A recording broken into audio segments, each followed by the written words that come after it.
আসসালামু আলাইকুম এভরিওয়ান। আজ আপনাদের সাথে আরেকটি নতুন রেসিপি শেয়ার করব। আমার আজকের রেসিপিটি হচ্ছে ফ্রাইড রাইসের একটি রেসিপি। আজকের এই ফ্রাইড রাইসটা আমি আগের রান্না করা বাসি বাদ দিয়ে কীভাবে খুবই সহজে ঝটপটভাবে রান্না করেছি সেই রেসিপিটি আজকে আপনাদের সাথে শেয়ার করব।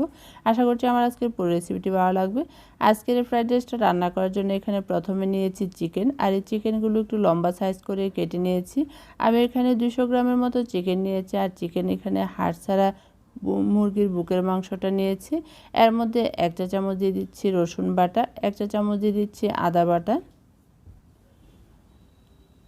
হাফ চা চামচ গোলমরিচ গুঁড়া দিয়ে দিচ্ছি, হাফ চা চামচ দিয়ে দিচ্ছি ডার্ক সয়া সস, হাফ চা চামচ লাল মরিচ গুঁড়া দিয়ে দিচ্ছি, হাফ চা চামচ লবণ দিয়ে দিচ্ছি, 1 চা চামচের মতো লেবুর রস দিয়ে দিচ্ছি। আর লেবুর রসটা দেওয়ার কারণ হচ্ছে যা গন্ধটা দূর হয়ে যায়। এখন এই চিকেনটা ভালোভাবে মাখিয়ে নিচ্ছি। তারপরে এই চিকেনটা 10 মিনিটের জন্য রেস্টে রেখে দিব ম্যারিনেট করার জন্য। 10 মিনিট পর আমি চুলার মধ্যে একটি প্যান বসিয়েছি। প্যানটা গরম হয়ে আসার পর এর মধ্যে আমি 3 টেবিল চামচ রান্নার তেল দিয়ে দিচ্ছি। তেলটা গরম হয়ে আসার পর এর মধ্যে হাফ চিকেনটা দিয়ে দিব।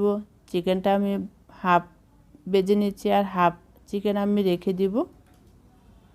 এভাবে ম্যারিনেট করে চিকেনটা রেখে দিলে দেখা গেছে বাচ্চাদের টিফিনের জন্য যদি আমি সকালে ফ্রাইড রাইসটা রান্না করি তাহলে অল্প অল্প দিয়ে রান্না করতে পারি। এখন এর মধ্যে 1 চা চামচ দিয়ে দিচ্ছি রসুন কুচি। রসুন কুচিটা আমি চিকেনের সাথে বেজে নিচ্ছি, আর চিকেনটা কিন্তু আগেই বেজে নিয়েছি। এখন 1 কাপের মতো ক্যাপসিকাম দিয়ে দিচ্ছি। ক্যাপসিকামটা দিয়েছি আমি এখন 3 রকমের। হাফ কাপ দিয়ে দিচ্ছি পেঁয়াজ কুচি। এখানে ফ্রাইড রাইসের কিছু সবজি অ্যাড করে দিচ্ছি। হাফ কাপ দিয়ে দিচ্ছি বরবটি, হাফ কাপ দিয়ে দিচ্ছি গাজর। তারপরে সব কিছু আমি ভালোভাবে মিশিয়ে নিচ্ছি। এর মধ্যে দিয়ে দিচ্ছি 1 চা চামচ গোলমরিচ গুঁড়া, তার সাথে দিয়ে দিচ্ছি একটি ফ্রাইড রাইসের এই মশলাটা দিয়ে দিচ্ছি। এই ফ্রাইড রাইসের মশলাটা দিলে কিন্তু ফ্রাইড রাইসের ফ্লেভারটা খুবই ভালো আসে। এখন 1 টেবিল চামচ সয়া সস, 1 টেবিল চামচ টমেটো সস দিয়ে দিচ্ছি। আর এই সবজিটা কিন্তু বেশি ভাজবো না, কাঁচা রেখে কিন্তু ফ্রাইড রাইসটা রান্না করে নিচ্ছি। এখন হালকা একটু ভেজে নিব। তারপরে এর মধ্যে আমি আগে রান্না করা ভাতগুলো দিয়ে দিচ্ছি।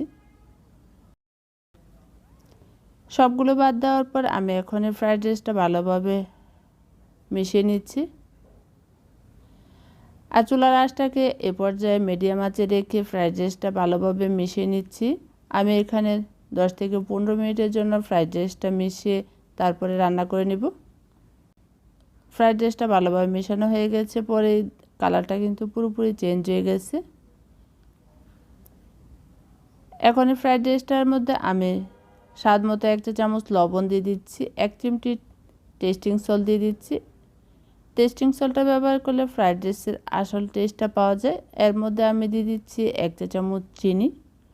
চিনিটা দিলে টেস্টিং সল্টের যে খারাপ গুণটা আছে সেটা নষ্ট হয়ে যায়। এখন আমি ভালোভাবে মিশিয়ে নিচ্ছি। এই মিশিয়ে পর আমি ফ্রাইড রাইসটা আরও 5 মিনিটের মতো চুলার মধ্যে রেখে মিশিয়ে নিব।